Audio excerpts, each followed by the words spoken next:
Alright guys, this is Jeff Jones with Voltage Games here, and we have Noah Greene, and what did you just do? I got a top 16 in YCS Atlanta with Pendulum Magician. Pendulum Magician, wow, that's a very unique deck. Yes, came up with it all by myself. Wow, yeah.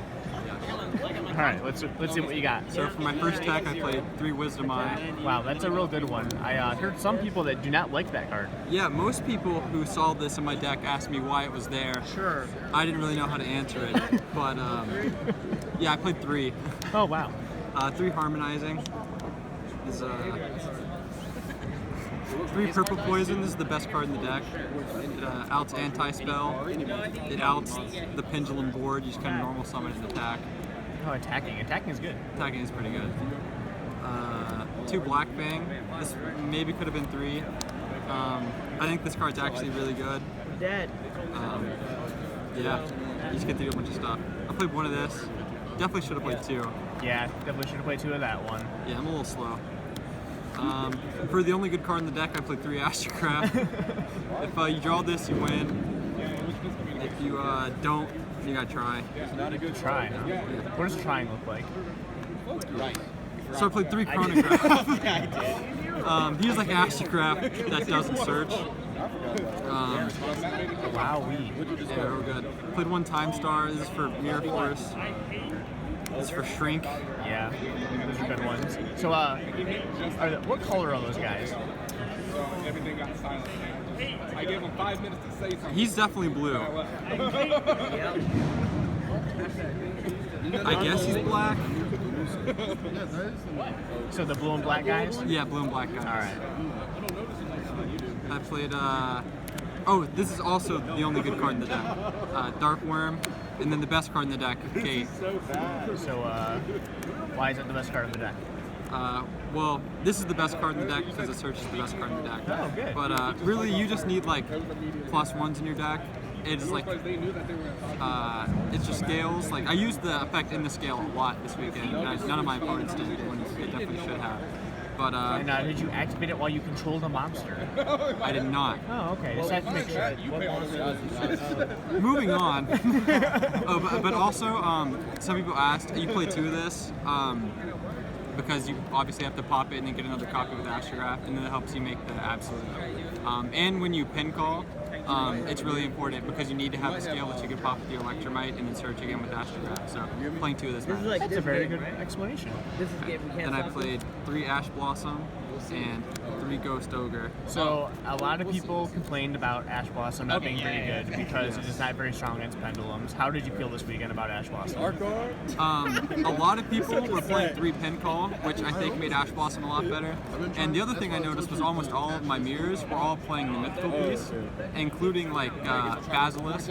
So if you just like Ash, Cerberus, or Basilisk in the scale, and they don't have like wavering, they're just stuck with the 4 scale, and their turn is going to be like horrendous. So I think it was actually a lot better than it probably should have been. I didn't play the Mythical Beast, so Ash wasn't very good against me, which was good. And then Ogre obviously is like the best card. Nobody respected it for whatever reason. It doesn't make any sense. Yeah, people are weird. Then I played 2 Desires. I don't really have a good explanation.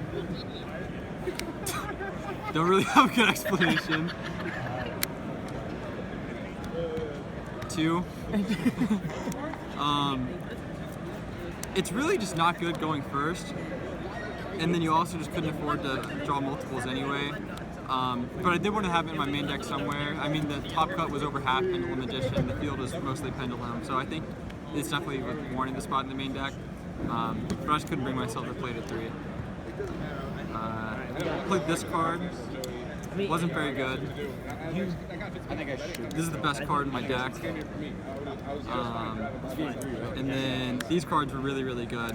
And I wish you could play more, but the more you play, the more inconsistent it gets, which is unfortunate. But yeah, I think going forward, I'd either try to find like new Pendulum cards, or I would just like cut these entirely because they were. So would you consider playing more Pendulum Call then? Yeah, I think so. Pendulum Call just kind of like ensures that no matter how bad your hand is, that you can do something. Yeah. And that was 41, and I did not play Time Pendulum Graph. it's just like a brick. It doesn't do anything in your hand, and in a Pendulum deck, you need all your cards to do something, unless they're very impactful. Which, like, drawing Ogre or Ash, even though they're not a combo piece, is immediately impactful, and the trap isn't. Yeah, that was a common thing this week, and then people started dropping the trap card. For the extra, I played 2 Electromite, then I played Decode. This is for, like, clearing Masterpiece and for Spiral. But most of the time, when you're making the Link 3, you're making Metaltron. It doesn't point up, which is really important in the Pendulum Mirror.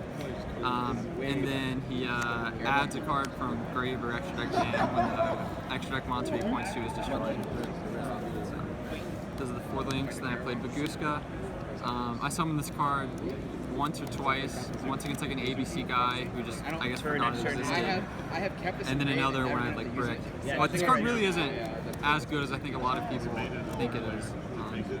I played Dweller for the 60 card decks, and I ended up playing like 3 or 4 ABC. I think it's all of them. I killed all of them in the exact same way, where they would have Decode and Buster, and then I would summon Dweller.